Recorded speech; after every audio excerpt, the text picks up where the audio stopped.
ท่านกำลังติดตามรับฟังสถานีวิทยุกระจายเสียงพระพุทธศาสนาแห่งชาติและสังคมคลื่นเพื่อการศึกษาพระพุทธศาสนาและวัฒนธรรมระบบ FM 104.5 เมกะเฮิรตซ์รายการต่อไปเป็นรายการพลังแห่งชีวิตดำเนินรายการโดยสุนัยเหล่าหาวิวัฒน์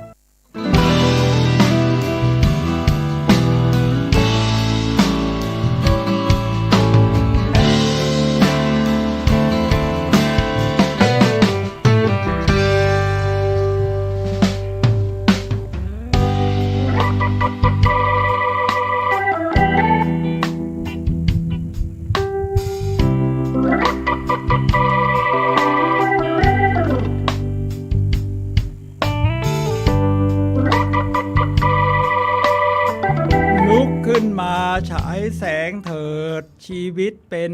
เช่นเจ้าสร้างขอต้อนรับเข้าสู่รายการพลังแห่งชีวิตรายการเพื่อการสร้างแรงบันดาลใจโดยผมสุนัยเหล่าหาวิวัฒน์ผู้ดำเนินรายการมาพบกับท่านผู้ฟังทุกวันเสาร์เวลา 11 โมงถึงเที่ยง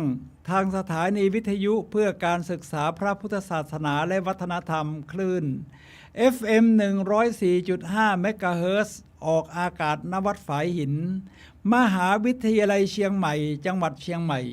สำหรับท่านผู้ชมที่ชมผ่านทางโทรทัศน์ออนไลน์ท่านสามารถรับชมได้ทางเว็บไซต์ทั้งทาง YouTube ทั้งทาง Facebook ได้นะครับโดยพิมพ์คำว่าวัดฝายหินภาษาไทยนี่แหละครับคราวนี้ได้ทั้งภาพทั้งเสียงรายการของเราเป็นรายการสดในช่วง15นาทีสุดท้ายก่อนหมดรายการท่านผู้ฟังสามารถโทรศัพท์เข้ามาซักถามได้ที่หมายเลข0857088122รายการพลังแห่งชีวิตนำเสนอท่านผู้ฟังในวันนี้นะครับเรื่องเปลี่ยนอัตลักษณ์เปลี่ยนชีวิตครับ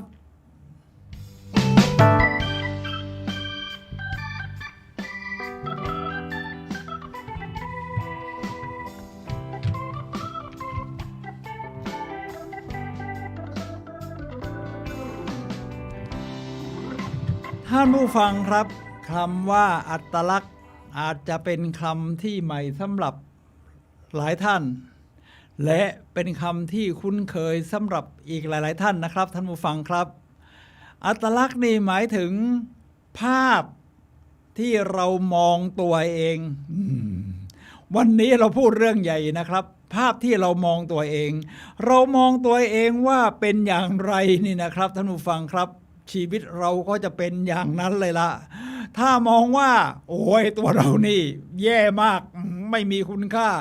ชีวิตของเราก็จะดำเนินไปตามนั้นแหละและถ้าเราคิดว่าชีวิตของเรายอดเยี่ยมสามารถพัฒนาได้มีศักยภาพที่มันซ่อนอยู่ข้างในที่จะค่อยๆใช้ทักษะหาความรู้เพิ่มเติมมาดึงศักยภาพพวกนี้ออกไปถ้าเรามองชีวิตของเราอย่างนั้นนั่นคืออัตลักษณ์ที่ยอดเยี่ยมแล้วชีวิตของเราก็จะเป็นแบบนั้นครับท่านผู้ฟังครับ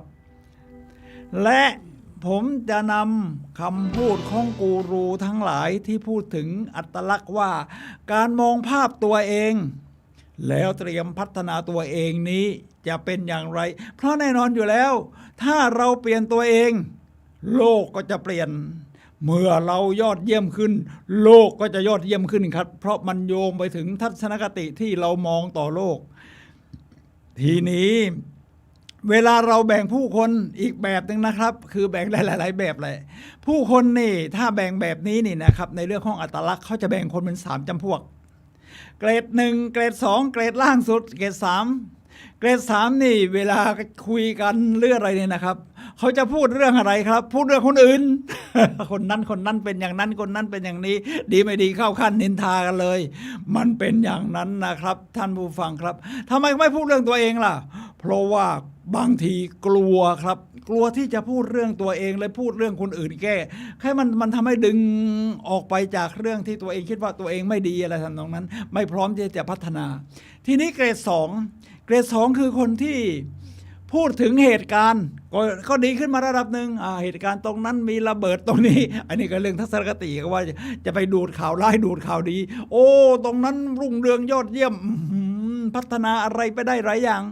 นี่ก็เรื่องของเหตุการณ์อยู่ระดับกลางๆส่วนคนที่ยอดเยี่ยมเขามุ่งที่จะปรับปรุงตัวเอง พูดเรื่องตัวเอง สิ่งที่ตัวเองมองตัวเองอยู่ แล้วก็เราจะพัฒนาต่อไปยอดเยี่ยมได้อย่างไร บุคคลแบบประเภทนี้เนี่ยเป็นบุคคลชั้นหนึ่งนะครับที่ทำให้โลกเราพัฒนาเช่นอีลอนมัสก์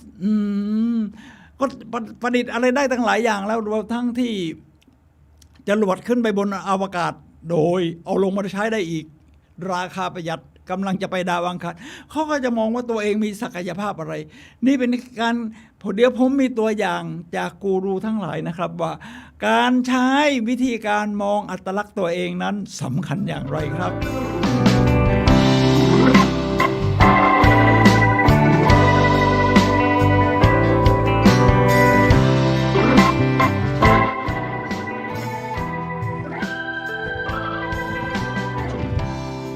ท่านผู้ฟังครับเราจะพูดถึงคนแรกนะครับเอาละครับคนแรกนี้นี่เป็นสุภาพสตรีนะครับชื่อว่าหลุยส์เฮหลุยส์เฮสนี่ตอนนี้อายุมากแล้วนะครับคิดว่า 80-90 แล้วมั้งสำคัญอย่างไรครับดูหน้าตาของเธอก่อนนี่หน้าตาของหลุยส์เฮครับหน้าตาก็จะประมาณนี้ให้ทาง YouTube ได้ดูบ้างครับนี่หน้าตาก็จะประมาณนี้นะครับหน้าตาประมาณนี้หลุยเฮเนี่ยครับตอนชีวิตเด็กๆเนี่ยลำบากยากจนมากเคยถูกล่วงละเมิดทางเพศตอนเด็กเป็นเด็กคนจรเหมือนกับจรจัดไร้บ้านแล้วก็ไปทำงานพัฒนาตัวเองขึ้นจนกลายเป็นนักพูดที่ยอดเยี่ยมคนเรามันพัฒนาได้เพราะเขามองตัวเองว่าหลุยเฮมองตัวเองว่าเธอสามารถพัฒนาได้แม้จากมาจากครอบครัวมาจากถิ่นฐานดั้งเดิมที่มันยอดแย่จริงๆแต่มองว่าฉันมีศักยภาพซ่อนเร้นอยู่เพียงแต่ว่าฉันต้องใช้วิธีการความรู้เพิ่มเติมมาดึงศักยภาพพวกนี้ออกมาแล้วเธอก็กลายเป็นนักพูดที่ยอดเยี่ยมเธอเขียนหนังสือด้วยนะครับที่ชื่อว่า You Can Heal Your Life คือคุณสามารถเยียวยาตัวเองได้จากบาดแผลทั้งหลายในอดีตที่ผ่านมาเนี่ยนะครับเยียวยาตัวด้วยตัวของเราเองเลยก็คือการต้องมองตัวเองในภาพที่มันว่าเราสามารถเยียวยาได้นะครับฉะนั้นหลุยเฮแปลเป็นไทยมีขายนะครับแปลเป็นภาษาไทยอ่านง่ายหลุยเฮบอกไว้อย่างนี้ครับว่าเราคิดว่าตัวเองอย่างไรเราก็เป็นอย่างนั้นนี่เป็นเรื่องของความคิดเลยครับคิดว่าเราเป็นอย่างไรเนี่ยนะครับคิดว่าฉันยอดเยี่ยมนะฉันใช้ได้ฉันพร้อมเดินหน้าฉันเป็นคนมุ่งมั่นเราก็จะเป็นคนแบบนั้นเลยนะครับท่านผู้ฟังครับและทุกความคิดที่เราคิดจะก่อตัวเป็นอนาคตของเราฉะนั้นศาสนาพุทธของเราก็สอนไว้เลยว่าให้ระวังเรื่องความคิดนะครับท่านผู้ฟังครับเพราะเรื่องของความคิดที่ออกมาเนี่ย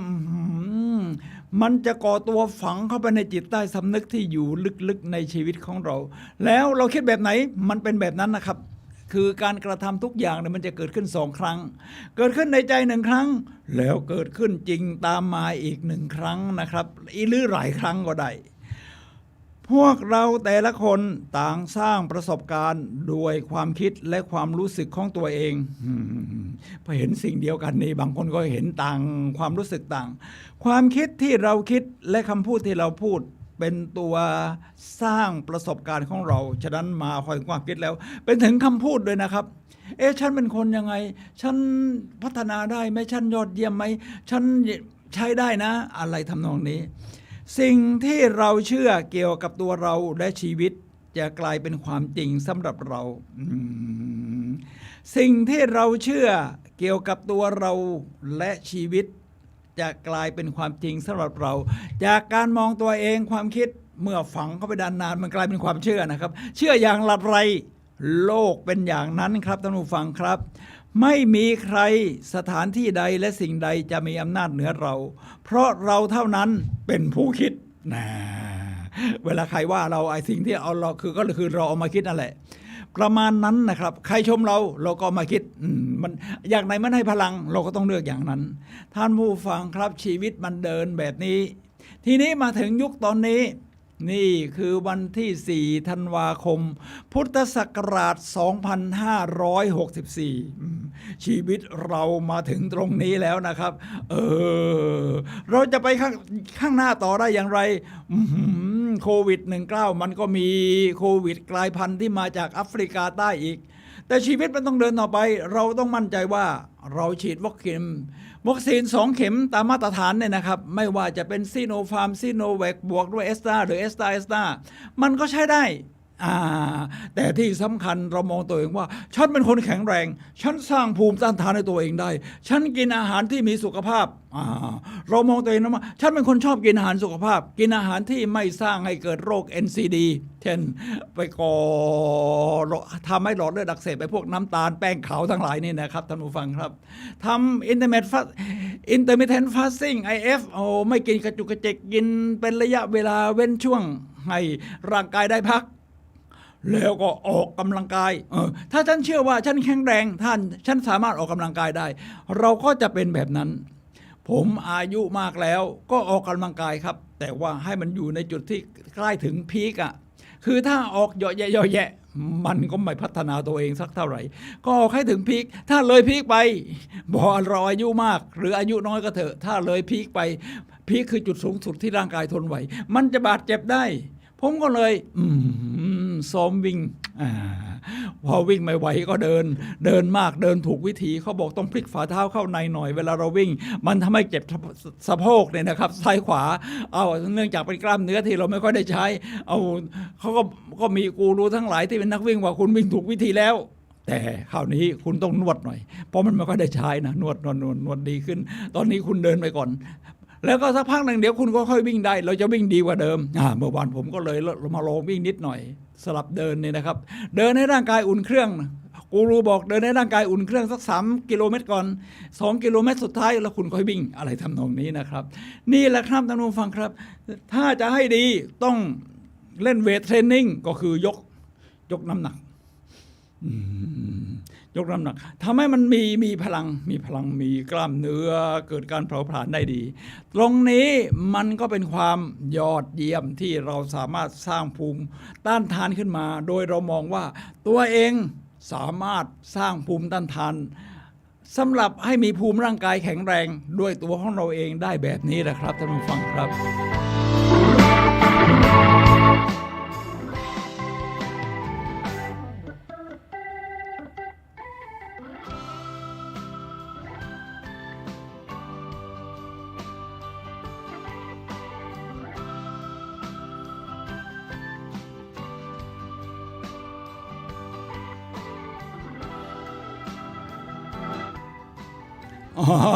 เช็คอยู่แฟนคลับทางบ้านบอกว่ายอดเยี่ยมมากค่ะทั้งภาพและเสียงแฟนคลับทางบ้านนะครับยอดเยี่ยมมากค่ะทั้งภาพและเสียงก็ขอพระคุณพระอาจารย์นะครับพระครูสมุวิสุวัฒน์นะครับซึ่งท่านเป็นผู้อำนวยการสถานีวิทยุ FM 104.5 เมกะเฮิรตซ์นี่ครับที่ทำให้ทั้งดีเจและผู้ชมทางบ้านได้ทำกระจายเสียงในทั้งภาพและเสียงที่มีคุณภาพครับกราบขอบพระคุณครับพระอาจารย์ครับทีนี้เดี๋ยวเราจะพูดถึงกูรูด้านอื่นๆกันบ้างทีนี้มาดูตรงนี้นะครับท่านผู้ฟังครับผมก็จะย้อนมาถึงคนนี้อีกนิดหนึ่งนะครับเพราะว่าวันนี้เตรียมเนื้อเรื่องมาก็จะให้ดูภาพผมหน่อยนี่ครับไม่เปลี่ยนอัตลักษณ์นะครับนี่กำลังนั่งให้เขาวาดรูปว่างั้นสร้างจินตนาการว่าเดี๋ยววาดรูปใหม่ฉันจะต้องยอดเยี่ยมบุคลิกดีนี่ไปวาดภาพที่สเปนนะครับที่กรุงมาดริดเมืองหลวงของสเปนผมเป็นนักเดินทางชอบเที่ยวท่านผู้ฟังครับคราวนี้มาถึงนักจิตวิทยาบ้างว่ามันมีเรื่องของการสร้างจุดมุ่งหมายเพอร์โพสหรือเป้าหมายนี่นะครับของชีวิตของเราเนี่ยนะเราต้องสร้างด้วยตัวเองกลับการมีอัตลักษณ์มาการมองมาที่ตัวเองมันจะเชื่อมโยงกันระหว่างเป้าหมายกับภาพที่เรามองตัวเองมันจะไปคู่กันคนนี้ชื่อว่าอีริกสันเป็นนักจิตวิทยาใครที่เรียนจิตวิทยาเนี่ยนะครับทั้งปริญญาตรีโทก็จะรู้จักอีริกสันนักจิตวิทยาแห่งศตวรรษที่20 กล่าวถึงเรื่องอัตลักษณ์ว่า คนที่มองเห็นอัตลักษณ์ของตัวเองเด่นชัดนี่นะครับจะรู้ดีว่าอะไรคือความเชื่อหลักค่านิยมและเป้าหมายชีวิตของเขามันไปด้วยกันและรู้ว่าคนในกลุ่มและชุมชนของเรารอหลอมเขามาอย่างไรเขาสามารถตอบคำถามสำคัญที่ผุดขึ้นในช่วงวัยผู้ใหญ่ว่าฉันเป็นคนแบบไหนตอบได้ไหมฉันเป็นคนแบบไหน และฉันอยากเป็นคนแบบไหนคือมาถึงจุดนี้แล้วอดีตชักนำมาสู่ถึงจุดปัจจุบันนี่นะครับแล้วอนาคตเรายังพัฒนาได้อีกอดีตไม่เท่าอนาคตอยู่แล้วฉันจะเป็นคนแบบไหนฉันอยากเป็นคนแบบไหนครับแต่ถึงอย่างนั้นอัตลักษณ์ไม่ใช่สิ่งที่แน่นอนตายตัวคือหมายความว่าภาพที่เรามองตัวเองมันจะเปลี่ยนไปเรื่อยในชุกท่วงวันเขาต้องเจอคำถามนี้ไปตลอดและกว่าจะถึงบั้นปลายของชีวิตอาจไม่ใช่คำถามแค่ว่าฉันอยากเป็นคนแบบไหนแต่อาจเป็นที่ผ่านมาเพราะมันบั้นปลายแล้วนี่ก็มองอดีตไปเยอะหน่อยที่ผ่านมาฉันเป็นคนแบบไหนและฉันพอใจกับมันไหมแน่นอนอยู่แล้วชีวิตของเราผ่านประสบการณ์มามากมายมีทั้งดีและไม่ดีประสบการณ์ที่ดีทำให้ฉันเข้มแข็งประสบการณ์ที่ไม่ดีทำให้ฉันเข้มแข็งยิ่งขึ้นประมาณนั้นทีนี้เราก็ต้องวิธีเลือกก็ต้องเลือกมองสิ่งที่มันให้พลังนี่ใช่ไหมเพราะคุณอยากขยายตรงจุดนั้นนะฮะว่าอนาคตมันยอดเยี่ยมยิ่งขึ้นคุณก็ดึงมาผมก็มีประสบการณ์2 อย่างแบบนั้นเหมือนนะทุกคนละทุกคนก็มีแบบนี้คือประสบการณ์ที่ดีกับไม่ดีผมก็พยายามจับประเด็นประสบการณ์ที่ดีประสบการณ์ที่ดีการทำงานที่ยอดเยี่ยมมีพัฒนาศักยภาพเป็นวิทยากรที่บรรยายงานเข้ามาเพียบในอดีตเพราะตอนนี้ยุคโควิดต้องซาลงก่อนแน่นอนครับท่านผู้ฟังครับพอเราดึงศักยภาพตรงนั้นมาอนาคตเราก็จะทำให้มันดีขึ้นอย่างไรอีกอย่างหนึ่งที่ผมภูมิใจในประวัติที่ผ่านมาคือเป็นคนชอบเดินทางเที่ยวมาแล้วทั่วโลก67ประเทศนะประมาณนั้นเที่ยวทั้งยุโรปทวีปเอเชียแล้วก็อเมริกาตอนนี้ก็เอาอดีตนะครับมาดูว่าที่ผ่านมาฉันเป็นคนแบบไหนฉันเป็นนักเดินทางแล้วกล้าผจญไปและฉันพอใจกับมันไหมแน่นอนในเรื่องเที่ยวชอบมากๆพอใจสุดๆครับท่านผู้ฟังครับก็เลยเอามาทำเป็นคลิปวิดีโอให้เราได้ทบทวนได้ง่ายขึ้นก็คือทำเป็นคลิปวิดีโอลง YouTube นะไปตรงไหนก็ดูได้ไม่ต้องมาหยิบแผ่นใส่เครื่องซึ่งมันเดี๋ยวคนแผ่นไม่เจออีกอะไรอีก YouTube นี่ช่วยได้เยอะครับท่านผู้ฟังครับผมก็ทำมาเรื่อยๆเลยตอนนี้น่าจะเป็นร้อยคลิปนะครับประเทศโน้นประเทศนี้ตอนนี้กำลังจะเริ่มที่สหรัฐอเมริกามันเป็นประเทศใหญ่ก็ต้องเริ่มต้นที่ฮาวายมีเกาะอยู่กลางมหาสมุทรแปซิฟิกเกาะนี้มีนักท่องเที่ยวสูงมากมันได้ประสบการณ์ที่ดีนี่แหละครับท่านผู้ฟังครับแล้วอีริกสันยังบอกว่าคนที่ใช้ชีวิตสอดคล้องกับค่าที่ตนยึดถือและบรรลุเป้าหมายในชีวิตจะรู้สึกถึงความพอใจในตัวเองที่เรียกว่า ego integrity ตามคำศัพท์ที่อีริกใช้แทนที่จะรู้สึกสิ้นหวังฉะนั้นประวัติที่เราผ่านมาประสบการณ์ที่เราเจอในอดีตมีทั้งดีและไม่ดีท่านผู้ฟังเลือกประสบการณ์ที่มันให้พลังนะครับเอามาทบทวนให้ดีถ้ามีรูปอะไรที่ชอบถ่ายเอาไว้เลยนะครับเอามาทำลง YouTube ประมาณนั้นถ้ายังไม่มีก็ไม่เป็นไรจดบันทึกไว้เอามาอ่านทวนบ่อยๆ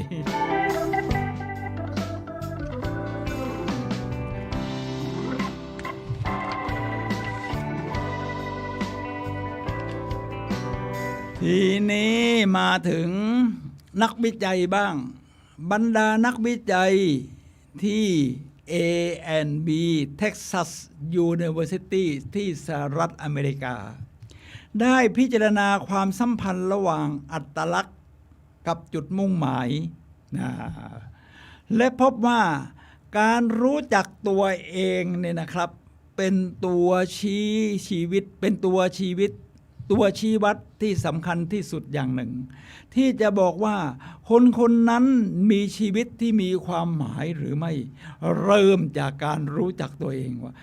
ฉันเป็นใครภาพที่เรามองตัวเองฉันเป็นคนแบบไหนนะครับรีเบคก้าชาลีเกลนักจิตวิทยานะครับนี่ดูหน้าตาของเธอเนี่ยนะครับทำใน10 Identify Research งานวิจัยนะครับนี่หน้าตาของรีเบคก้าชลีเกลครับ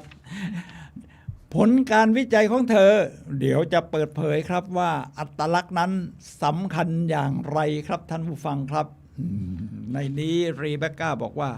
แหล่งกำเนิดความหมายร่วมกันในวัฒนธรรมของเรากำลังลดลงเรื่อยๆคือแต่ก่อนนี้เราก็ยึดถือวัฒนธรรมที่มาด้วยกันไปด้วยกันแต่เดี๋ยวนี้ความเป็นปัจเจกชนมันสูงขึ้นครับเพราะแต่ละคนมีความคิดเป็นของตัวเองโลกมันก็พัฒนาในแนวทางที่ยอดเยี่ยมจีนก็มีแจ็คหมาเกิดขึ้นมาที่อเมริกาก็มีอีลอนมัสก์ตามที่พูดถึงแล้วก็ยังมีคนเด่นๆดังๆอีกหลายคนทั้งนักกีฬาไทเกอร์วูดมีเชื้อสายไทยอะไรประมาณนี้ปัจเจกชนมันเด่นดังขึ้นมา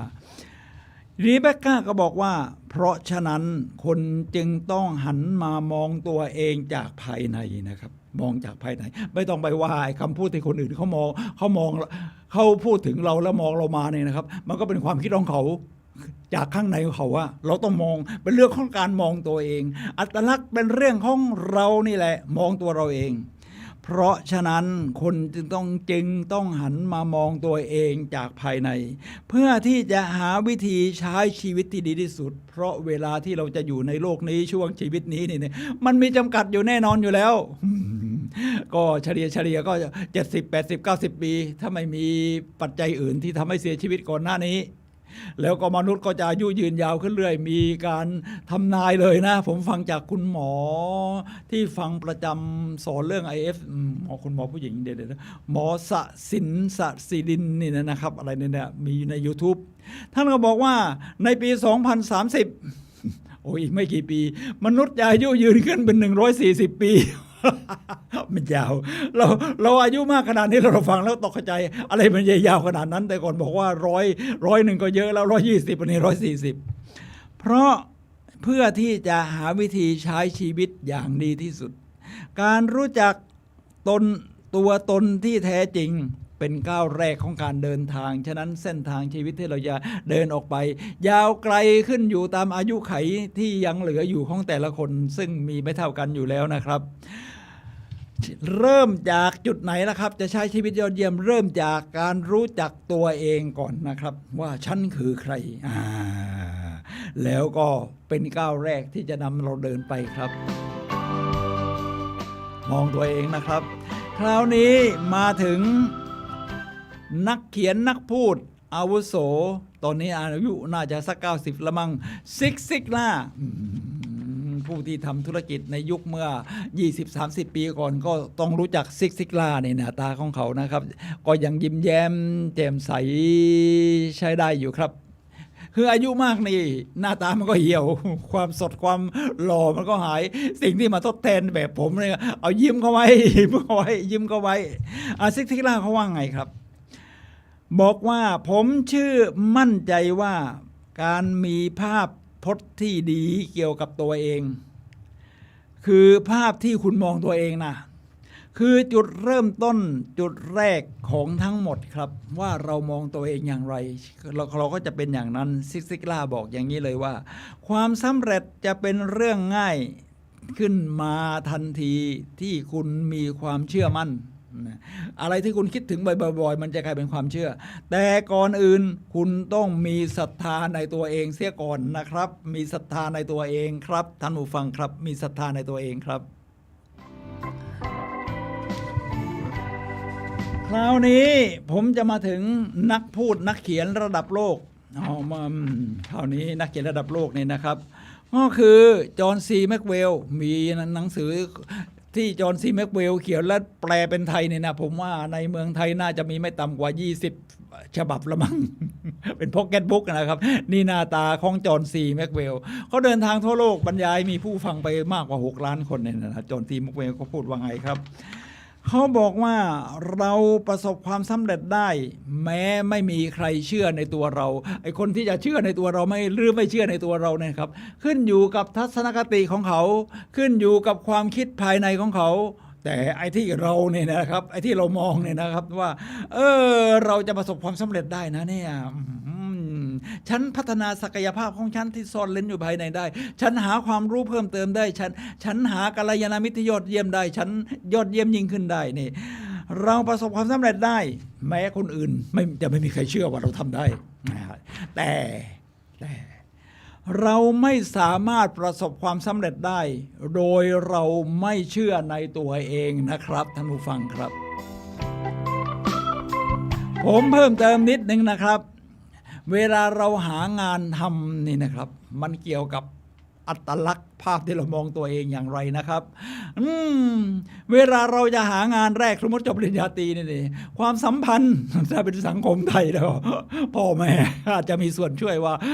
ฝากลูกฝากหลานเดี๋ยวสมัยนี้มีหรือเปล่าผมก็ไม่รู้นะฝากลูกฝากหลานทำงานโน้นทำงานนี้หน่อยดิเวลารู้จักเรามีบารมีอะไรเงี้ยนะครับพ่อแม่มีบารมีนั่นความสัมพันธ์หรือคุณอาจจะเป็นคนบุคลิกดีมนุษยสัมพันธ์ดีความสัมพันธ์ดีคุณอาจจะได้งานแรกจากความสัมพันธ์งานที่สอง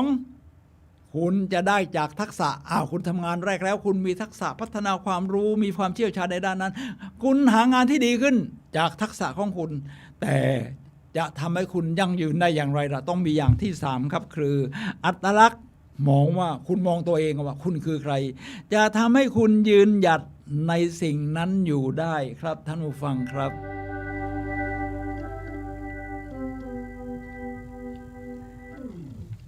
ทีนี้เดี๋ยว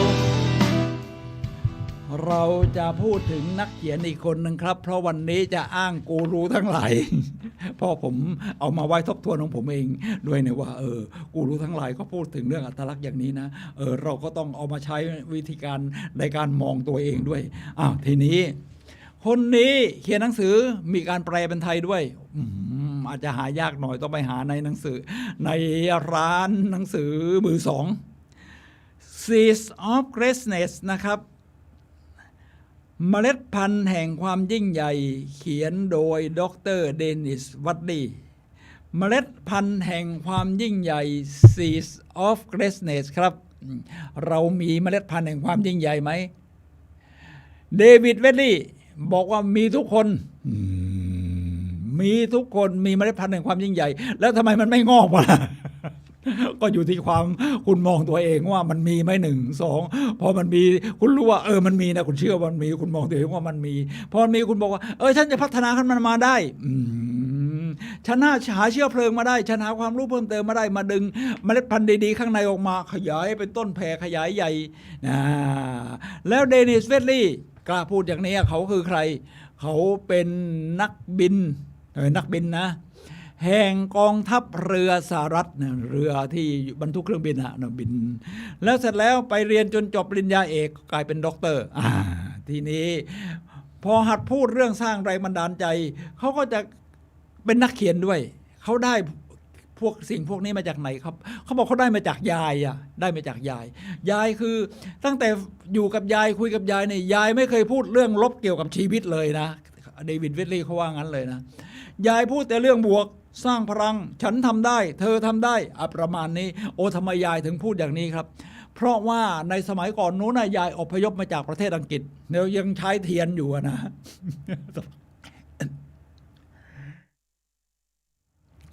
เป็นผู้อพยพนะครับยายแล้วแม่แล้วมาลูกหลานนี่นะครับท่านผู้ฟังครับใช้เทียนทีนี้เธอมามีอาชีพอะไรในนิวยอร์กครับเธอก็มีอาชีพเป็นช่างอะไรนะว่าเขาเรียกช่างตรวจพิสูจน์อักษรพิสูจน์อักษรว่าเขาเวลาเขาตีพิมพ์หนังสืออะไรเงี้ยก็พิสูจน์อักษรว่าเราวางอักษรสำหรับการพิมพ์ก็วางเป็นตัวไปแล้วมันถูกมันผิดเราก็มานั่งทวนดูว่าตัวอักษรนี้พิมพ์มาปั๊บมาพิสูจน์เสร็จมันถูกแล้วมันผิดเวลาอ่านทวนพวกนี้เนี่ยนะครับยายของเธอก็ได้ซึมซับผลงานเขียนนี่นะครับที่ยอดเยี่ยมในการเรื่องสร้างแรงบันดาลใจการมองตัวเองอัตลักษณ์ซึมซับเข้าไปครับแล้วเวลาคุยกับเดวิด เวดลี่หรือหลานคนอื่นๆท่านก็พูดเรื่องนี้ไปตลอดเดวิด เวดลี่เขาก็เลยมีเมล็ดพันธุ์พวกนี้มาตั้งแต่เยาว์วัยทีนี้เดวิด เวดลี่พูดเรื่องอัตลักษณ์ว่าอย่างไรครับเขาพูดอย่างนี้เลยนะยาวหน่อยนะท่านผู้ฟังครับแต่มันมีคุณค่ามากว่าการเขียนบทคือเขียนบทให้กับชีวิตเราเองนะครับเป็นการฝึกนึกภาพและ การรองรับความสำเร็จทีนี้เขาก็อ้างถึงนะครับงานวิจัยของดรโทมัสบัสซีสกี้และดรจอร์จี้รอซาโนซูเปอร์เลอร์นิ่งรวมถึงการพักผ่อนอย่างลุ่มลึกด้วยดนตรีที่โน้มน้าวใจเนี่ยจะเป็นปรัชญาหน่อยนะ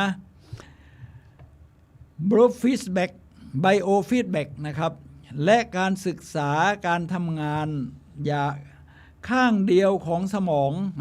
เรามันมีซีกซ้ายซีกขวานะครับได้พัฒนาเป็นTwilight Learning เขาได้ค้นพบว่าหากสมองซีกซ้ายหยุดนิ่งสมองซีกซ้ายเกี่ยวกับอะไรครับสมองซีกซ้ายนี่ก็เกี่ยวกับการ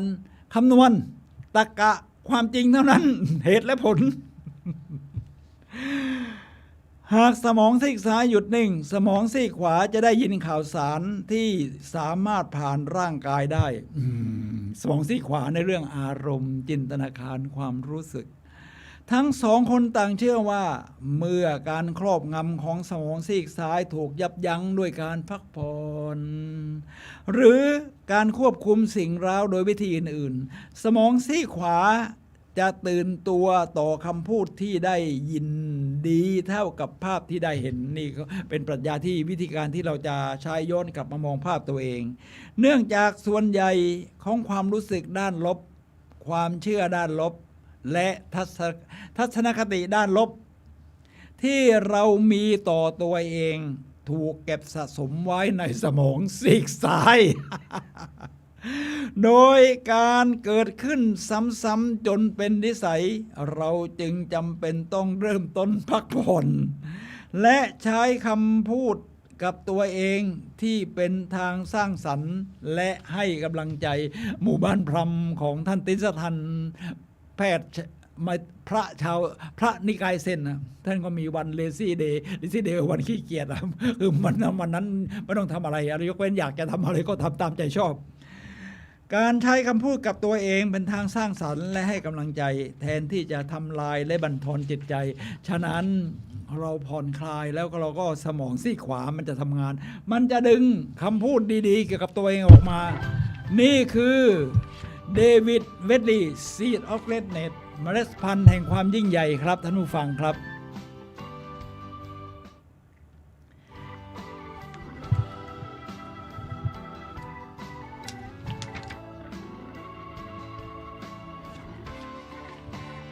ท่านผู้ฟังครับขณะนี้ท่านกำลังรับฟังรายการพลังแห่งชีวิตรายการเพื่อการสร้างแรงบันดาลใจโดยผมสุนัยเลาหาวิวัฒน์ผู้ดำเนินรายการนะครับมาพบกับท่านผู้ฟังทุกวันเสาร์เวลา 11 โมงถึงเที่ยงทางคลื่น FM 104.5 เมกะเฮิรตซ์หรือ YouTube Facebook พิมพ์คำว่าวัดฝาหินภาษาไทยนี่แหละครับท่านผู้ฟังครับวันนี้เราคุยกันในเรื่องเปลี่ยนอัตลักษณ์เปลี่ยนชีวิตก็คือเปลี่ยนวิธีมองตัวเองให้มันเป็นด้านบวกแล้วเราจะเปลี่ยนชีวิตสู่ชีวิตที่ยอดเยี่ยมขึ้นตามด้วยซิกซิกล่าอีกนิดนึงนะครับท่านผู้ฟังครับบอกว่าเมื่อใดที่พวกเขาสามารถเห็นตัวเองในภาพพจน์ใหม่ได้สำเร็จเมื่อนั้นผลงานของเขาก็จะดีขึ้นตามไปด้วย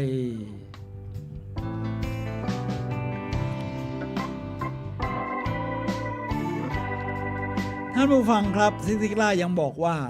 วิวที่คุณมองตัวเองนั่นแหละจะเป็นตัวกำหนดว่าคุณเป็นคนแบบไหนทางเลือกอยู่ในมือของคุณแล้วมองตัวเองแบบไหนดีครับอยู่ที่การเลือกของเราอัตลักษณ์คือความเชื่อของตัวคุณเองว่าคุณเป็นใครคือมุมมองต่อตัวเองนะครับท่านผู้ฟังครับผมก็มีนิยายสร้างเป็นหนังการ์ตูนเลยครับชื่อ Ice Age ก็คือยุคน้ำแข็งน่ะนี่ Ice Age มีภาค1ภาค2ภาค3นี่ Ice Age นะครับหาดูได้ใน Netflix Ice Age หรือจะดูสั้นๆก็ดูใน YouTube ก็พอน่าจะพอมีในนี้เป็นเรื่องของอัตลักษณ์นะครับอัตลักษณ์กำหนดความคิดและการกระทำเลยนะครับคือเป็นเรื่องของสัตว์ในยุคน้ำแข็งก็ต้องมีสัตว์ใหญ่ที่สุดก็คือช้างแมมมอสเนี่ยนะครับ ใหญ่มากขนดกยาว แล้วก็มีงางงไปประมาณนี้ ทีนี้บังเอิญตอนที่เพิ่งเกิดช้างแมมมอสเนี่ยนะครับมีพายุน้ำแข็งเข้ามาโอ้โหต้องพลัดพรากจากพ่อทั้งกับแม่ คราวนี้ก็พลัดไปอยู่ในฝูงของบอสซัมนี่ก็คือฉัตรคล้ายๆพังพรนะครับแต่มันอยู่ในยุคน้ำแข็งนั่นนะบอสซัมก็ตัวเล็กๆนะครับตัวเล็กๆก็ไปอยู่ทีนี้พฤติกรรมต่างๆของพ่อซัมก็คือเป็นสัตว์ตัวเล็กไงก็มองตัวเองว่าโอ้ฉันแย่ฉันอะไรฉันต้องหนีไปก่อนฉันต้องมุดดินเวลามีอะไรเหตุการณ์ตุ้งก็จะมุดดินก่อนทีนี้ช้างแมมมอสเนี่ยนะครับก็ทำแบบเดียวกันก็คือมุดดินทีนี้เมื่อโตขึ้นตัวเองก็ตัวใหญ่ส่วนในพัดซ่อมก็ตัวเล็กๆอ่ะก็เดินตะเวนหากินกันไปเรื่อยในยุคน้ำแข็งเนี่ยนะครับก็ไปเจอช้างแมมมอสอีกตัวหนึ่งช้างแมมมอสเห็นช้างตัวนี้นะครับช้างตัวนี้ชื่อว่าเอลลี่เห็นอะไรก็กลัวไปหมดพอมีอะไรเหตุการณ์เสียงดังก็มุดเอาหัวมุดดินจะหาที่ซุกช้างแมมมอสตัวใหม่ที่มาพบเขาก็ประหลาดใจนี่เอลลี่เธอเป็นช้างแมมมอสนะครับเธอตัวใหญ่มากมีงาในยาวขนาดนี้ไว้ต่อสู้ป้องกันภัยได้ทำไมมีอะไรหน่อยเธอก็เอาหัวมุดดินอยู่เรื่อยเนี่ยไอลี่เขาไม่เชื่อเขาบอกว่าผมไม่ได้ช้างแมมมอสหรอกผมเนี่ยเป็นพระซัม ทีนี้เอลลี่ช้างตัวใหม่ก็พาเอลลี่ไปในสระน้ำเนี่ยมองชะโงกไปแล้วบอกว่านี่เธอกับฉันเนี่ยตัวใหญ่พอๆกันเลยเราเป็นสัตว์ที่ใหญ่ที่สุดในโลกในขณะนี้นะปรากฏว่าเอลลี่ก็ยังไม่เชื่อนี่ใช่ฉันเหรอนี่ขนาดเห็นภาพชัดๆนะครับเพราะภาพที่เขามองตัวเองมาตลอดชีวิตจนโตขึ้นนะมองว่าฉันคือพัดส้มตัวเล็กๆต้องซุกหัวจากนั้นเขาก็ได้รับการเยียวยาพัฒนาขึ้นเรื่อยๆกลายเป็นเอลลี่คนใหม่การมองตัวเองก็เป็นการมองวิธีใหม่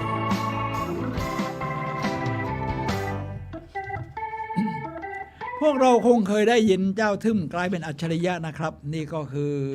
สมาคมเมนซ่าสมาคมที่รวมเฉพาะคนที่ IQ สูงเข้าไว้ด้วยกันคือ IQ คุณต้อง140นะจะเข้าไปสมาคมนี้ได้ทีนี้เจ้าทึ่มนี้เนี่ยเดิมเนี่ยเป็นเด็กนักเรียนที่ไม่เอาไหนครูก็บอกว่าเธอโง่อะไรเขาก็เชื่อก็ออกมาเป็น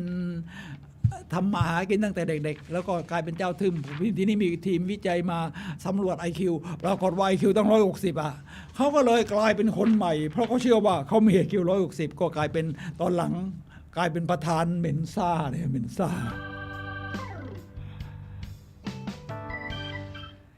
ท่านผู้ฟังครับผมจะกล่าวถึงคนอื่นๆบ้างคราวนี้มาที่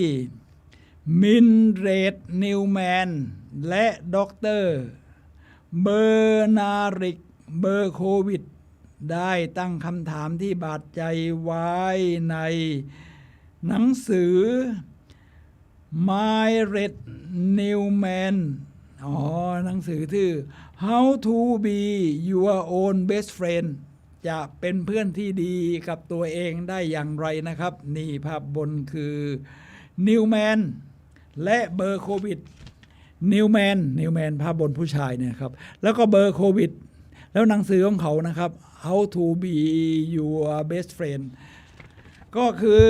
How to be your own best friend จะเป็นเพื่อนที่ดีที่สุดได้อย่างไรทั้งสองคนนี้เป็นนักเขียนนักวิจัยแล้วก็บอกว่าได้ตั้งคำถามที่บาดใจเอาไว้ในหนังสือของพวกเขาว่าจะเป็นเพื่อนที่แสนดีกับตัวเองได้อย่างไรการตั้งคำถามนี่ยากกว่าคำตอบนะว่าดังนี้ครับถ้าเราไม่สามารถรักตัวเราเองได้แล้วเราจะหวังให้ใครมารักเราอีกหรือคุณไม่อาจหยิบยื่นสิ่งที่ตัวเองก็ยังไม่มีให้ใครได้หรอกคราวนี้ผมนำมาจากหนังสืออีกเล่มครับท่านผู้ฟังครับหนังสือ Born to be Win เกิดมาเพื่อชนะโดยเมอรี่เจมส์และ โดโรธีโจวัตนี่หนังสือของเขานะครับภาพอาจจะไม่ค่อยชัดนิดหนึ่งหนังสือของเขานะครับเกิดมาเพื่อชนะบอลทูวินในนี้บอกว่าหากคุณมองตัวเองว่าเป็นอย่างไรคุณก็คงไม่สร้างบุคลิกภาพที่สวนทางกับภาพพจน์ของคุณเป็นแน่แท้คือมองตัวเองว่ายอดเยี่ยมคุณคงไม่ทำตัวเหลวแหลกจริงไหมครับ ถ้ามองว่าตัวเองเหลวแหลกคุณก็ทำแบบเหลวแหลกฉะนั้นการมองตัวเองว่าฉันเป็นคนที่ยอดเยี่ยมฉันเป็นคนดีฉันเป็นคนมุ่งมั่นฉันเป็นคนมีความมานะคุณก็ต้องทำตัวแบบนั้นอยู่แล้วครับแล้วก็ดร.แม็กซิเวลล์บอนส์คนนี้ดังนะครับเป็นศัลยแพทย์พลาสติกศัลยแพทย์พลาสติกก็คือตกแต่งผ่าตัดใบหน้าทั้งหลายทั้งทรวงอกทั้งใบหน้ารอยยิ้มหน้าตาให้มันตึงอะไรประมาณนี้นะครับสมัยนี้ก็ฉีดโบท็อกซ์ ไม่รู้ผลจะเป็นยังไงนะดร.แม็กซ์เวลล์แมนเขาผ่าตัดคนมาเยอะนะครับผ่าตัดใบหน้าไปได้ให้มันดูหล่อดูสวยมีชื่อเสียงโด่งดังระดับโลกนะครับและเป็นผู้ประพันธ์หนังสือชุดคู่มือช่วยตัวเอง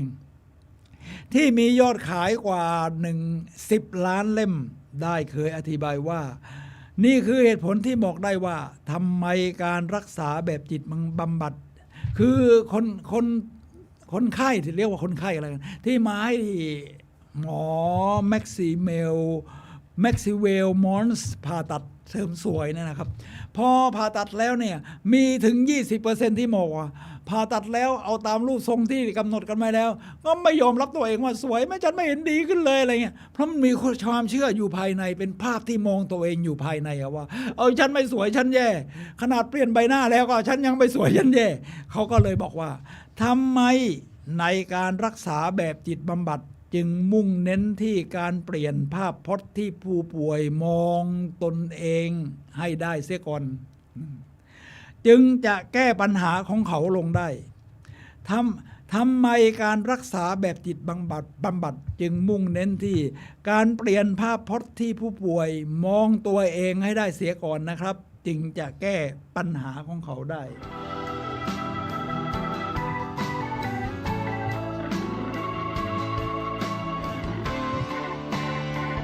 มาถึงดร.จอยบราเดอร์สนี่นะครับนี่เป็นผู้หญิงนะครับดร.จอยบราเดอร์สครับหน้าตาเธอเป็นอย่างนี้ภาพขาวดำแสดงว่าเป็นยุคเก่าแล้วนะครับนี่ทีนี้เป็นยังไงครับเธอเป็นนักเขียนและนักจิตวิทยากล่าวว่าจุดเริ่มต้นความสำเร็จและความสุขคือการมีภาพพจน์ที่ดีเกี่ยวกับตัวเองมันใช่นะผมว่ามันชัดการมีเริ่มต้นสู่ความสำเร็จและมีความสุขคือเริ่มต้นจากการมีภาพพจน์ที่ดีเกี่ยวกับตัวเองคุณต้องมองตัวเองว่าคุณดีก่อนนะคุณดีถึงมันยังไม่แสดงออกมาแต่มันซ่อนอยู่ข้างในแล้วคุณจะสามารถดึงมันออกมาพัฒนาออกมาได้นะต้องประมาณนั้นความคิดที่บุคคลมีต่อตนเองคือหัวใจของบุคลิกภาพของเขาเดี๋ยวผมขยายหน่อยการมีภาพพจน์ที่ดีและแข็งแกร่งต่อตัวเองคือการเตรียมตัวที่เพื่อความสำเร็จในชีวิตที่ดีที่สุดก็คือหัวใจของบุคลิกภาพของเขาคือความคิดเกี่ยวกับตัวเองคือแต่ก่อนเนี่ยนะครับสมัยที่หนุ่มๆผมเป็นคนที่ว่าคือบางทีมีวัฒนธรรมที่สอนเราต้องอ่อนน้อมถ่อมตัวนะครับในแต่วัฒนธรรมจีนโบราณชายเสื้อข้างหน้าต้องต่ำกว่าข้างหลังเราต้องยืนก้มผมก็ยืนแบบหลังโค้งมาตลอดเลยหลังโค้งเจอเจ้านายหลังโค้งทีนี้มันก็ติดเป็นบุคลิกของเราเลยนะครับเพราะเราความคิดของเราว่าเราต้องทำตัวแบบนี้หลังโค้งไปก่อนห้ามยืดอกทีนี้พอแก่ขึ้นมันปวดเอวดิเพราะคุณไม่ได้เป็นธรรมชาติมนุษย์นี่ธรรมชาติสร้างขึ้นให้มันตัวตั้งตรงเรามีแกนกระดูกสันหลังใช่ไหมล่ะครับมีโครงสร้างมีอะไรที่ทำให้ตัวมันตั้งตรงเราไม่ใช่สัตว์เดรัจฉานในขวางโลกอยู่แบบนี้ท่านผู้ฟังครับ ผมก็ต้องมาพัฒนาตัวเองทำไงแต่ตัวตรงได้พัฒนาเท่าไหร่ก็ไม่ตรงกันทีคราวนี้เขาบอกว่ามันต้องให้กล้ามเนื้อคุณแข็งแรงก่อนผมก็มาฝึกยกเวทบ้างยกอะไรบ้างครับเวลาตอนนี้มันก็รู้สึกว่าหลังมันตรงขึ้นแต่ก่อนหน้าอกก็เหี่ยวหออย่างเงี้ยหอคราวนี้พอเล่นหน้าอกบ้างเขายกเวทเขามีหน้าอกนะท่าฟลายท่าดันท่าพุชออกไปนะครับมันมีกล้ามเนื้อหน้าอกบ้างคือไม่ถึงก็ออกมาหรอกแต่ว่าอย่างน้อยมันก็ไม่เหี่ยวมันก็เวลายืนมันก็ยืดได้ มันสง่าผ่าเผยขึ้นมองภาพตัวเองว่าฉันเป็นคนสง่าผ่าเผยนะครับคุณจะหาวิธีพัฒนาตัวเองจนได้เลยไม่ว่าจะเป็นนักเวทเทรนนิ่งยกน้ำหนักเพาะกายอะไรจากคนที่ผอมกระลองบอกว่าเพาะกายได้ดีขึ้นเรื่อยๆผมความสูง72 เมตรน้ำหนักดันไปอยู่ที่ 57.5 โอ้โหน้ำหนักต่ำกว่ามาตรฐานทั้งหมอทั้งอะไรเตือนเลยว่าคุณต้องเปลี่ยนใหม่ต้องเปลี่ยนใหม่เพราะว่าถ้าดู BMI นี่มันก็อยู่ที่18ถ้าดี BMI ต้อง21ก็คือน้ำหนักต่อส่วนสูงผมก็ต้องกินให้ได้64ตอนนี้กินมาสัก3-4 สัปดาห์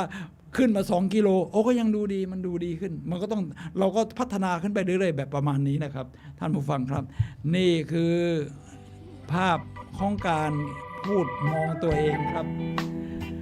ตอนนี้เราเหลือเวลา12 นาทีสุดท้ายก่อนหมดรายการนะครับท่านผู้ฟังครับท่านผู้ฟังสามารถโทรศัพท์เข้ามาซักถามได้ที่หมายเลข 0857088122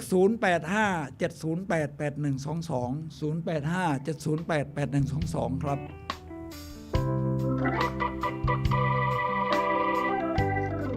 คุณต้องยอมรับความเป็นตัวของคุณเองก่อนที่จะสามารถรักชอบใครอื่นได้อย่างจริงจังทีนี้มาถึงตรงนี้ซิกซิกล่าเขียนหนังสือชื่อว่า See You at the Top พบกันที่จุดสูงสุดเป็นหนังสือที่แปลเป็นไทยแล้วไปหาซื้อมาอ่านถ้าต้องการต่อยอดในแนวของซิกซิกล่าว่าสาเหตุของการมีภาพพจน์ไม่ดีในสายตาตัวเองคนประเภทนี้มีเยอะนะครับผมเป็นโค้ชไลฟ์โค้ชเนี่ยนะครับก็โค้ชคนมาเยอะแล้วก็ดูคนที่มองภาพตัวเองไม่ดีเนี่ยอะไรมันก็แย่ไปหมดนะฉะนั้นสาเหตุมาจากไหน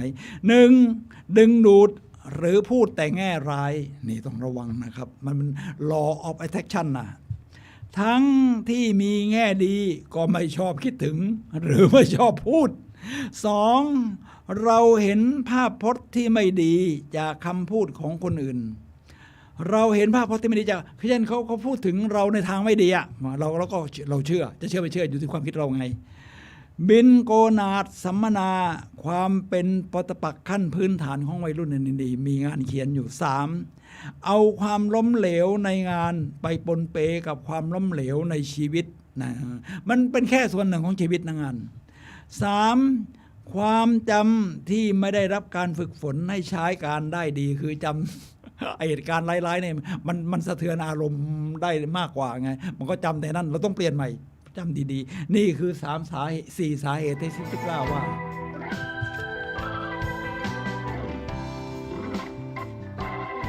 ทีนี้ถ้าจะพัฒนาทำอย่างไรครับเมื่อใดที่พวกเขาสามารถเห็นตนเองในภาพพจน์ใหม่ได้สำเร็จตรงนี้สำคัญนะครับเมื่อนั้นผลงานของเขาจะดีตามขึ้นไปด้วยสิ่งที่ทำให้เหล็กแท่งหนึ่งมีคุณค่าแตกต่างออกไปมากมายเป็นไปได้ทั้งใช้ทำไม้ขัดถูบ้านทำเกือกมะหรือเฟืองนาฬิกาเป็นต้นคือวิธีที่คุณมองดูแท่งเหล็กนั้นวิธีที่เรามองดูจะเรียกว่าทัศนคติก็ได้ที่ค่อยๆฝึกฝนมา 3. วิธีที่คุณมองดูตัวเองและอนาคตของคุณก็สามารถทำให้เกิดความแตกต่างได้เช่นเดียวกันทีนี้เราจะรู้จักตัวเองได้อย่างไรล่ะครับจอห์น ซี แม็กเวลบอกว่าอย่างนี้ครับมีคำถามอยู่10 ข้อคราวนี้ผมก็มาอ่านเพื่อทบทวนชีวิตผมเองด้วยละว่า 1. สิ่งมีค่าที่สุดในตัวผมคืออะไรมันอยู่ที่คุณภาพของคำถามนะว่าอะไรที่แย่ที่สุดที่อยู่ในตัวฉันที่ฉันจะปรับปรุงไอ้ประเภทนี้ไม่ต้องถาม ถ้าดึงสิ่งดีๆขึ้นมาเดี๋ยวมันกลบเกลื่อนสิ่งที่ไม่ดีสิ่งที่ไม่ดีมันจะหายไปเองถ้าไปพูดถึงแต่สิ่งไม่ดีมันก็จะขยายได้กฎแห่งการดึงดูดหนึ่งสิ่งที่มีค่าที่สุดในตัวผมคืออะไรความคิดริเริ่มความมุ่งมั่นความเชื่อมั่นในตัวเองประมาณนี้ของท่านก็อาจจะแตกต่างกันไปตามแต่ละบุคคล2ข้อบกพร่องที่ใหญ่ที่สุดในตัวผมคืออะไรข้อบกพร่องที่เรามาพัฒนาได้เช่นถ้าเป็นคนคิดเร็วทำเร็วเกินไป3สิ่งที่ดีที่สุดในตัวผมคืออะไรสิ่งที่ดีที่สุดในตัวผมฉันเป็นคนตรงต่อเวลาฉันเป็นคนมีวินัยแล้วสิ่งที่แย่ที่สุดในตัวผมคืออะไรฉันชอบผัดผ่อนมากเกินไป5อารมณ์ที่มีค่ามากที่สุดในตัวผมคืออะไรอารมณ์ขัน สดชื่นอารมณ์ที่มีค่าน้อยที่สุดในตัวผมคืออะไรคือขี้โกรธ6นิสัยที่ดีที่สุดของผมคืออะไรฉันเป็นคนยิ้มง่ายสร้างมิตรผมเป็นนักวิ่งเนี่ยนะครับไปวิ่งที่มหาวิทยาลัยสนามกีฬามหาวิทยาลัยเชียงใหม่ผมก็สร้างมิตรยิ้มเริ่มจากยิ้มเราทักทายมันก็มีเพื่อนเพิ่มขึ้นเรื่อยๆนะแล้วนิสัยที่แย่ที่สุดในตัวฉันคืออะไรหยิ่งยโส9ผมพอใจอะไรมากที่สุดผมพอใจกับภาพที่เห็นสิ่งที่ประสบการณ์10ผมให้คุณค่ากับสิ่งใดสิ่งที่สามารถพัฒนาตัวเองได้และแบ่งปันสู่สังคมนี่คือคำถาม10ข้อที่ทำให้รู้จักตัวเองจากจอห์นซีแม็กเวลทีนี้ก็คือผมนำมาจากภาพยนตร์เรื่อง Raise Your Voice คือยกระดับเสียงของคุณนะเป็นเรื่องของนักร้องบ้านนอกที่เป็นนักร้องสมัครเล่นแต่ว่าครูเห็นศักยภาพที่ซ่อนอยู่ข้างในก็เลยหัดให้เธอมองตัวเองว่าฉันพัฒนาเสียงให้ดีขึ้นได้แล้วฉันพร้อมที่จะไปประกวดในเมืองใหญ่ๆเป็นนักร้องระดับแนวหน้าได้ทีนี้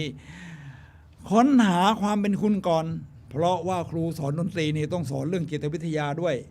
การเรียนรู้ในครั้งนี้นี่ครูพูดกับนักเรียนนะไม่ใช่เรียนเพื่อแค่ความเชี่ยวชาญนะบางคนก็ร้องอะไรถ้าเสียงโซปราโนหรือสีไวโอลินมันแค่นั้นยังไม่พอนะครับมันไม่ใช่แค่ความเชี่ยวชาญแต่เรียนเพื่อทดสอบข้อจำกัดและพรสวรรค์ของเธอค้นหาประสบการณ์ใหม่เกี่ยวกับการค้นหาเสียงที่เป็นเอกลักษณ์ของตัวเองครูดนตรีกล่าวกับนักเรียนในวันแรกในภาพยนตร์ Raise Your Voice ก็คือค้นหาประสบการณ์ใหม่เกี่ยวกับเสียงที่เป็นเอกลักษณ์ของตัวเองไม่ต้องไปเรียนแบบใครนี่ภาพยนตร์เรื่องนี้นี่หาดูได้ที่ท่านต้องการต่อยอดในแนวนี้ภาพบนนะครับและคราวนี้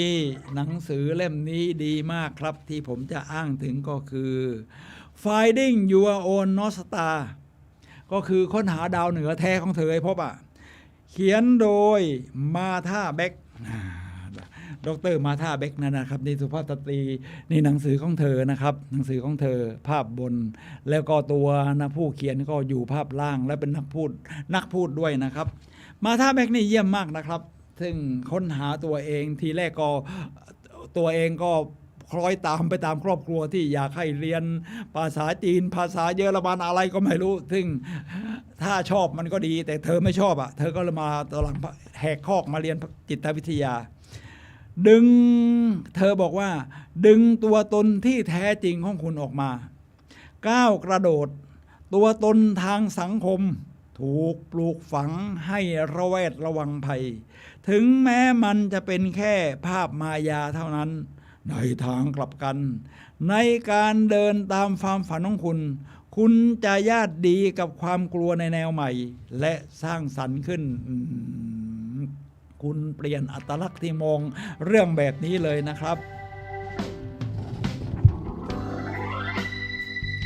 ทีนี้ไปฝรั่งเศสก็ต้องดูนี่แหละเลสมิสลาฟของวิกเตอร์ฮูโกเป็นบทนิยายที่เขียนมาถ้าเป็นภาพยนตร์และ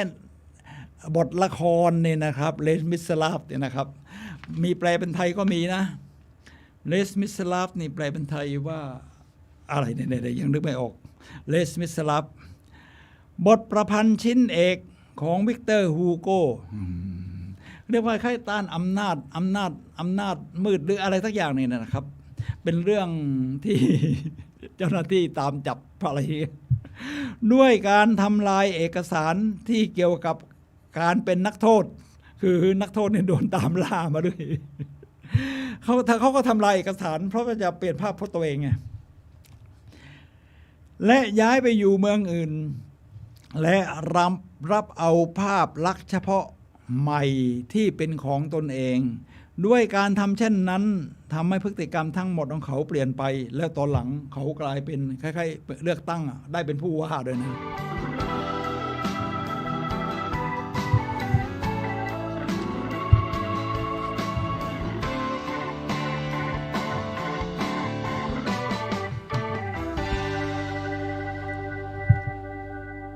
ท่านผู้ฟังครับเดี๋ยวน้อยคนนักที่เปลี่ยนตัวเองได้แต่มันก็เป็นเรื่องยากอยู่นะครับ แล้วก็ทำไมบางคนเปลี่ยนความคิดและพฤติกรรมได้อย่างถาวรส่วนบางคนย้อนกลับไปพฤติกรรมเดิมๆอีกอะไรทำให้เกิดความแตกต่างนี้ พลังของอัตลักษณ์การจัดการฝึกอบรมสัมมนาให้ผู้คนกว่า 550,000 คนใน7ประเทศของอาดัมคูเป็นกูรูชาวสิงคโปร์เนี่ยผู้เขียนหนังสือ Winning the Game of Your Life ชนะในเกมชีวิตของคุณเนี่ยนะครับพบว่าคนที่เปลี่ยนตัวเองได้แบบถาวรพวกเขาไม่ได้เปลี่ยนแค่ระดับพฤติกรรมอารมณ์หรือการรับรู้แต่เปลี่ยนจนถึงระดับอัตลักษณ์หรือการภาพที่มองตัวเองเลยทีเดียวอัตลักษณ์คือความเชื่อของตัวเองว่าคุณเป็นใครคือการมองตัวว่าตัวเองเป็นอย่างไรอัตลักษณ์กำหนดความคิดและการกระทำคุณเป็นใครคุณมองตัวเองอย่างไรวิธีที่คุณมองตัวเองส่งผลต่อความเชื่อค่านิยมทัศนคติพฤติกรรมของคุณมันตัดสินว่าคุณจะทำหรือไม่ทำอะไรผลก็คือมันตัดสินชะตาชีวิตคุณนี่นะครับท่านผู้ฟังครับจากข่าวนี้ที่ฮาร์ฟเอเคอร์บ้างที่ฮาร์ฟเอเคอร์จากหนังสือ The Secret เนี่ยนะครับวิธีการมองตัวเองมีผลต่อชะตากรรมแค่อยู่ตรงที่ที่ใช่ในขณะที่ใช่ยังไม่พอนะต้องเป็นคนที่ใช่ณสถานที่ที่ใช่ด้วยจะเป็นแบบนั้นได้ต้องมองตัวเองต้องเปลี่ยนวิธีมองตัวเองเท่านั้นเราถึงจะเปลี่ยนทั้งชีวิตได้คุณเป็นได้มากกว่าที่คุณคิดว่าตัวเองเป็นอยากเปลี่ยนให้ยั่งยืนต้องเริ่มต้นจากเปลี่ยนอัตลักษณ์นะครับนี่จากกูรูทั้งหลายหลักการอันโด่งดังเป็นเนี่ยเป็นก่อนเป็นทำมีไม่ใช่มีแล้วค่อยทำแล้วก็เป็นก่อนจุดแรกจงวางตัวแบบที่คุณอยากเป็นก่อนเมื่อนั้นคุณก็จะทำสิ่งที่คนแบบนั้นทำและสิ่งที่คนแบบนั้นมีนะครับเราต้องเป็นก่อนอยากแข็งแรงก็ยืนให้มันตัวตรงก่อนทีนี้พอมันปวดหลังก็ไปหัดยกเวทให้มันมีกล้ามเนื้อบ้างนี่คืออาดัมคูนะครับผู้เขียนหนังสือ Winning the Game of Your Life นะคิดแบบผู้ชนะนะในชีวิตมีแปลเป็นไทยครับและอัตลักษณ์เปลี่ยนได้ใน5ขั้นตอนว่างั้นเลยเขียนอัตลักษณ์ใหม่ของตัวเองอัตลักษณ์ใหม่ของฉันคือฉันจะเป็นคนแบบนั้นแบบนั้น 2. นึกภาพตัวเองเป็นคนใหม่ใช้ visualization จินตนาการก็ใช้สมองซีกขวานั่นแหละ 3. ตั้งใจทำตามอัตลักษณ์ใหม่คิดว่าฉันเป็นคนแบบไหนฉันเป็นคนยืนตัวตรงฉันก็ยืนในตรงปวดหลังก็ไปหัดยกเวทให้มันมีกล้ามเนื้อ 4. ตอกย้ำด้วยคำพูด affirmation ฉันใช่ฉันยอดเยี่ยมและเปลี่ยนโฉมใหม่ไปเลยครับนี่ขั้นตอนที่5นี่ภาพยนตร์สุดท้ายครับในเรื่องโตเกียวโซนาต้าถ้าจะหาดูก็ประมาณนี้ครับว่าคุณคนเดียวที่สามารถเป็นตัวคุณได้ขอแค่เชื่อในตัวเองเท่านั้นก็พอนี่คือการภาพที่มองตัวเองเป็นเรื่องของอัตลักษณ์ครับท่านผู้ฟังครับขณะนี้ผมสุนัย เลาหะวิวัฒน์และผู้ดำเนินรายการพลังแห่งชีวิตขอลาท่านผู้ฟังไปก่อนนะครับพบกันใหม่วันเสาร์หน้าเวลา 11 โมงถึงเที่ยงทางคลื่น FM 104.5 เมกะเฮิรตซ์ครับ